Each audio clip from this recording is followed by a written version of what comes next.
Hello, everyone. This is Jared Beyer again, presenting on COVID 2.0 Part 3. This is the last series or last installment of the three-part series regarding COVID as a follow-up to the previous presentation I did in 2020. So, number one, this presentation is called COVID 2.0 Part 3 What the Future Holds. First off, attention active members, to earn credit towards LMHF Wellness Program Part 2, you must watch the video in its entirety and email me to receive your wellness credit.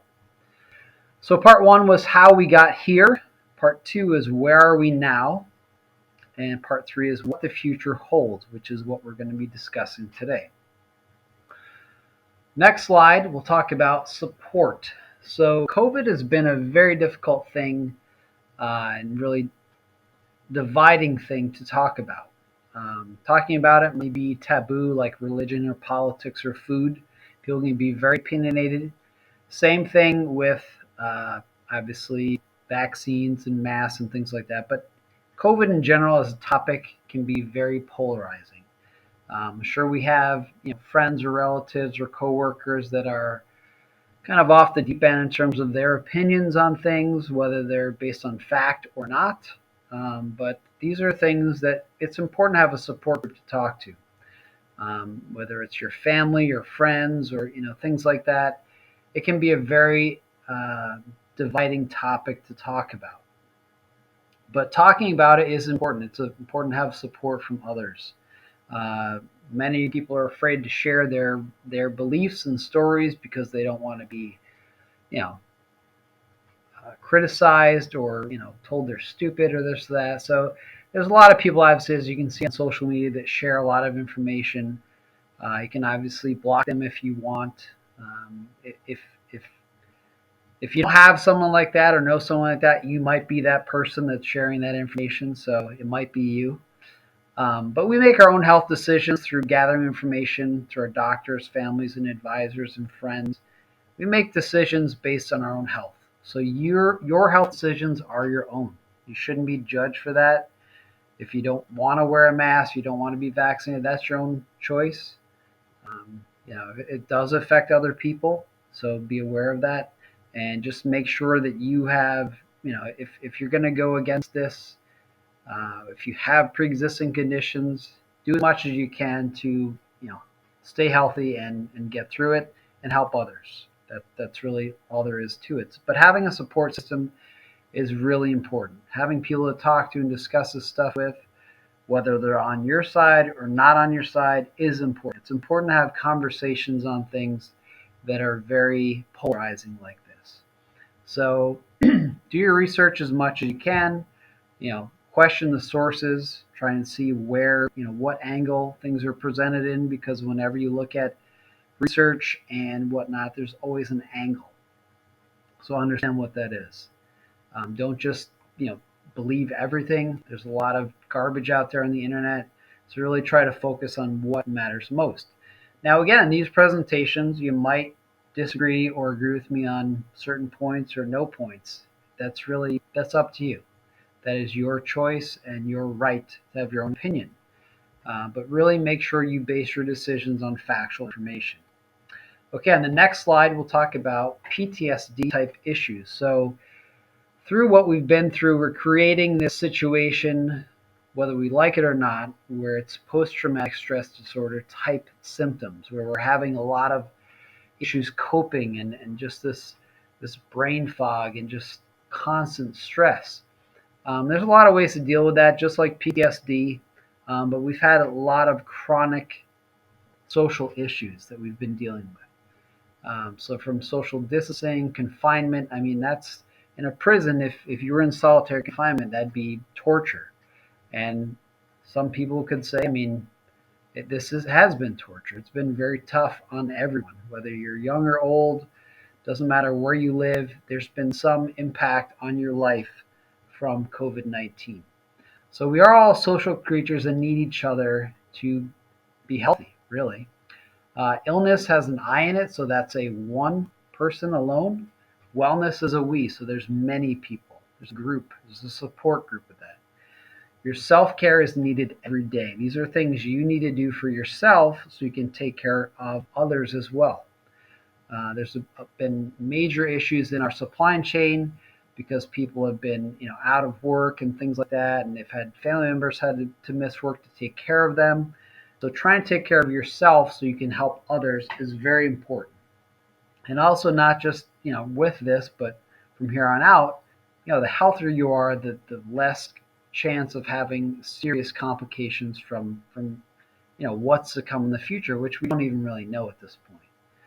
So this might just be a good trial run, which has been a long trial run to figure out how we deal with these types of things effectively, because there have been bumps in the road and mistakes and things like that, but we learn from those things, hopefully. The next slide is COVID fatigue. It's been a big topic recently, especially because it was a 2-week lockdown that turned into over 2 years of us having modifications to our lifestyles. People are sick and tired of thinking about COVID, and some people have just said, "Hell with it. I'm not going to even think about it. I'm just going to go about my life."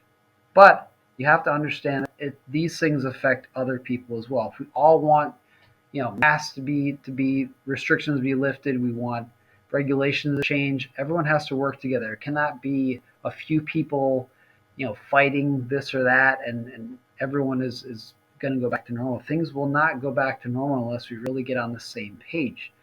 So testing, travel restrictions, those are all different things that have changed quite a bit over time, especially with home testing kits.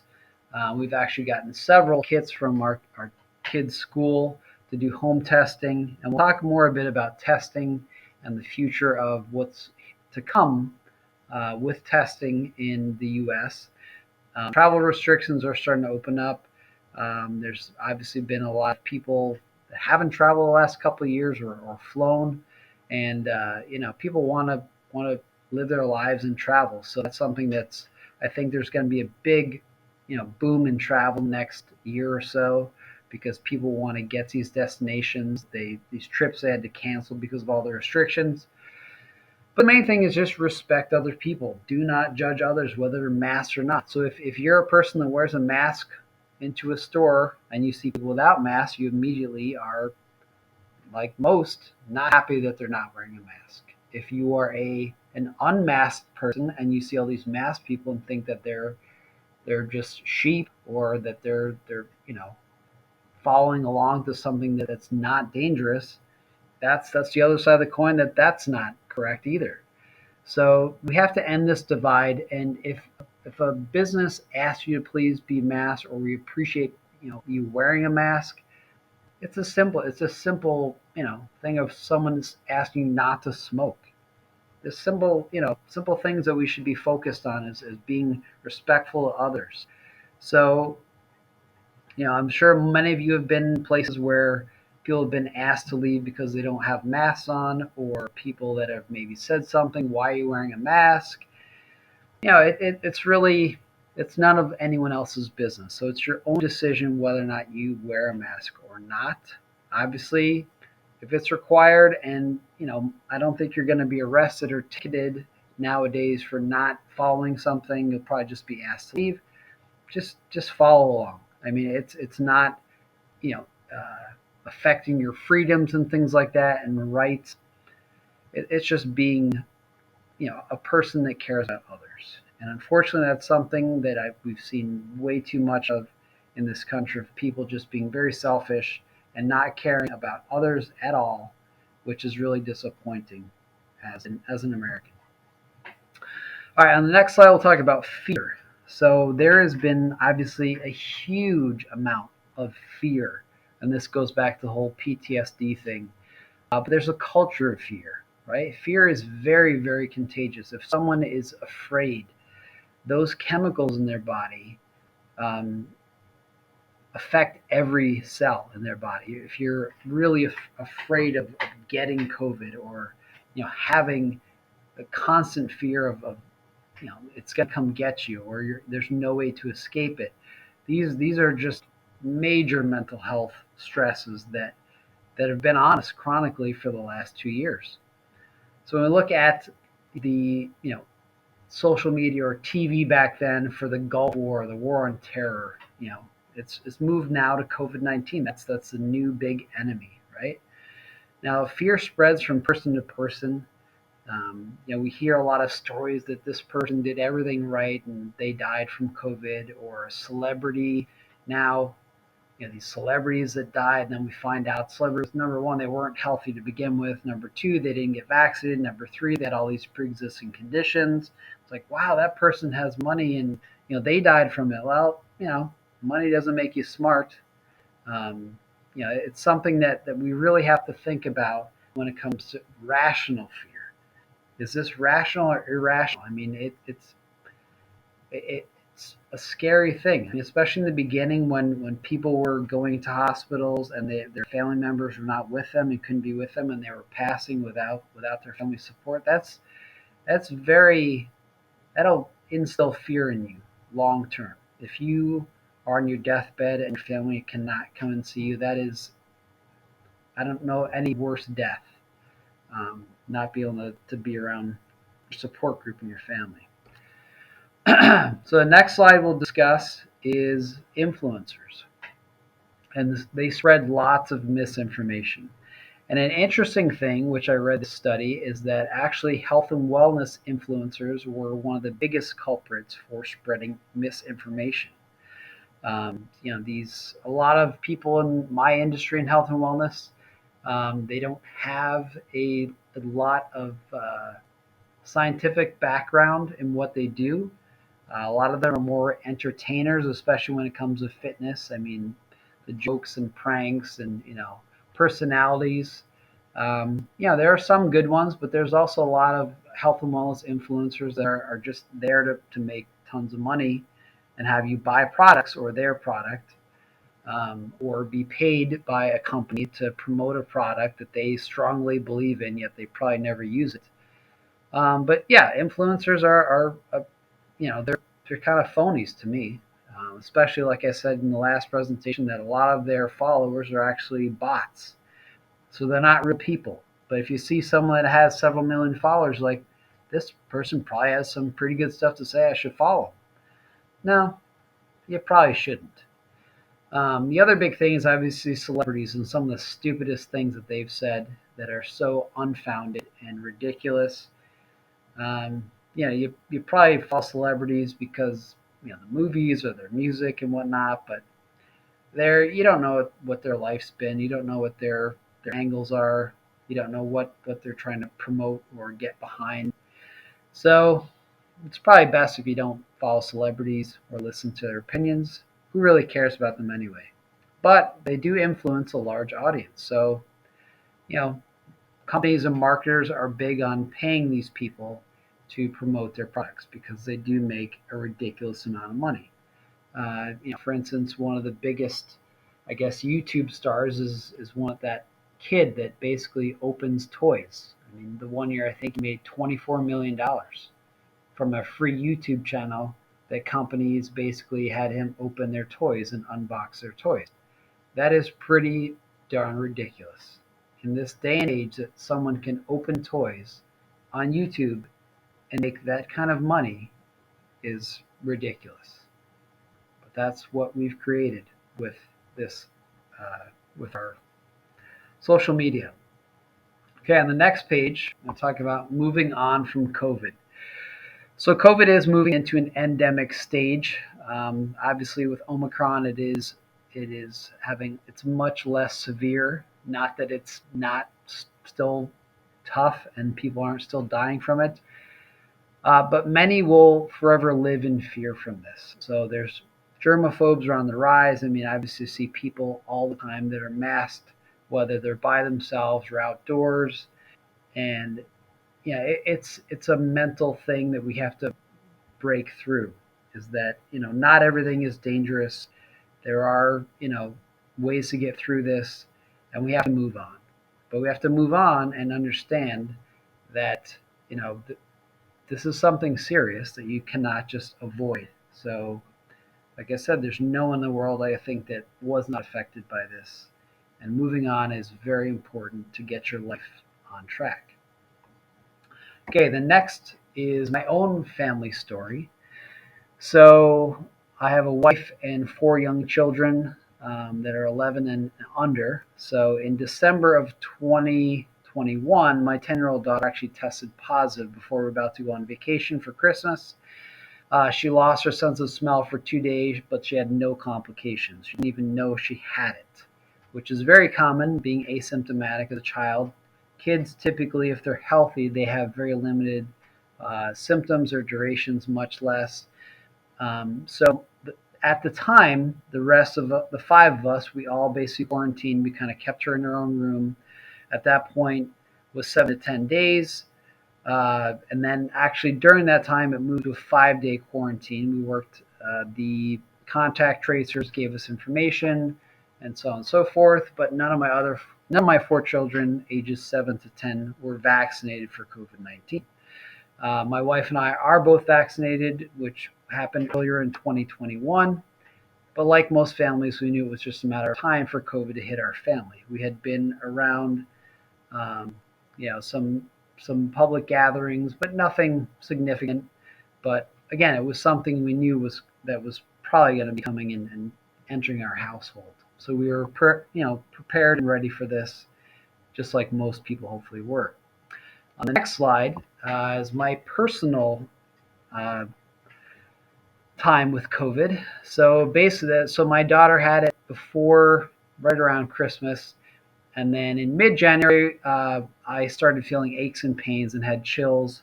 My legs started aching, but it had been in the single digits outside, so it was very cold. So I didn't know if I was just chilled or cold, but I knew something was different.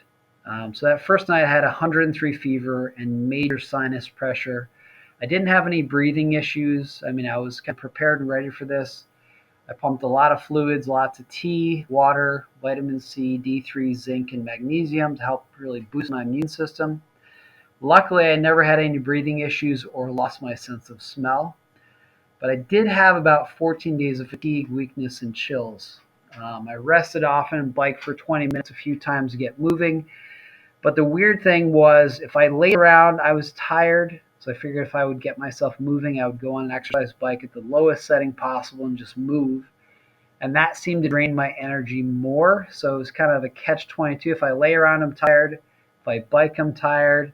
I didn't have much of an appetite. So was mentally and physically, difficult for me to try to deal with that. And I obviously had plenty of stuff to do with the kids and work and whatnot. But I tried to, do what I could. But again, that first night I had the 103 fever, and actually the next day I did a webinar for LMHF, and I felt okay. But again, feeling good, okay, and then not happened many, many times throughout the day. But I kept away from everyone else, and actually at the time, so my one daughter had already tested, the month before positive. And I'll talk about more about my testing after this. So when I had 103 temperature, my wife used a rapid test to test me, and it came back negative. Now, obviously, I had it, but I didn't have enough viral load for that test, which is a home test, to sense it, because the home tests really are sensitive to how much your body is giving off at the time. So 2 days later, knowing that I had it, I did schedule a PCR test, and it was positive, as I figured. Plus, two more of my kids actually tested positive in that same week using the PCR tests, which are much more accurate than the home tests. We actually did have the kids test in between my youngest daughter testing positive and going back to school, and they were negative at that point.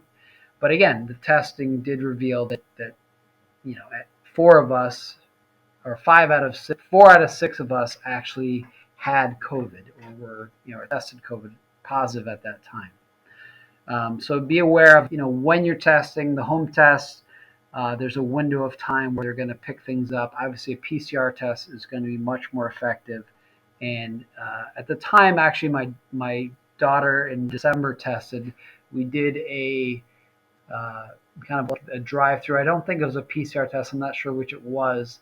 But actually, we didn't know if that was a false positive. So my wife actually drove her to the airport for a quick, it was like a couple hour turnaround time to confirm that. And it was a PCR test and it was positive. So she had two positive tests. So the first one was not a false positive. They were both picking up her viral load, and we did not, no one else at that point contracted COVID from her. But again, we were very safe, and she wore a mask and stayed in her room most of the time. So, it did work out. And none of the other kids had any issues at all. You could barely even tell, other than being a bit tired. No one else had any issues. I was the only one that had the prolonged just fatigue, tiredness, and just mental fog. So on the next slide, we'll talk about how I kind of prepared for this. Again, knowing that this was coming. So I pretty much exercise every other day, mostly cardio to keep my immune system boosted. I do take vitamins and eat healthy as much as I can because I knew at some point I would probably contract it. If I had it before in the past, I didn't really pick up on it. It was one point in early 2019, I felt ill and had some lung issues. My friend at that point I was working with did actually have COVID, so I might have had it back then, but obviously that was early 2020, I would say. But I didn't have any symptoms like this. So again, I was trying to be as mentally and physically prepared for this as I could and to be ready for what was to come. On the next slide, so my recovery, so number one, my risk factors were very low. I didn't have any pre-existing conditions. I'm 47 years old. My health was good. I still, though, would hope that others would avoid getting this. It was obviously not fun and did take a bit longer than I thought for me to get over it. Again, the kids were over it really quickly within a couple days or so. Again, it was likely Omicron, so I never lost my sense of taste and smell, which has been the most common factor when looking at COVID diagnosis. Again, the two other kids did test positive at the same time I did. I did have a weird occasional chest congestion, obviously fatigue and not feeling 100% 2 weeks after, the 100-degree fever. But again, that was short-lived that night, and so thus far I've recovered well. I would say at this point in time, probably a month out from actually getting it. I would say I'm pretty much at 100%. So it took a while, but I'm back to where I should be. On the next slide, we'll talk about passing. So again, we have lost many people from COVID-19, family, friends, coworkers. If you have lost close family members, my sincerest condolences for you. But may we all carry on with their lives and our memories and stories of them. On the next slide, we live on. So we are all survivors. When we look at people that have had cancer, family members that have cancer, everyone is dealing and battling with that cancer. So we're all termed survivors, right? So we've all been through, the trauma and stress of an illness, which is basically, this is way bigger than that, being such a long duration. So we have to celebrate the fact that those of us that have come through this have been through a very extremely difficult time for everyone. We celebrate the lives of those who have passed, but also essential care workers and you. So adversity makes us stronger. Learn from the past, and use our knowledge to help yourself and others in the future. So our last slide, I want to thank you for listening. This was probably the most difficult presentation for me to put together, just because there was so much information and it was so polarizing in terms of what I was presenting and discussing. It was hard to figure out which angle I would take, so I tried to break it down into these 3 different presentations that I hope you learned something from.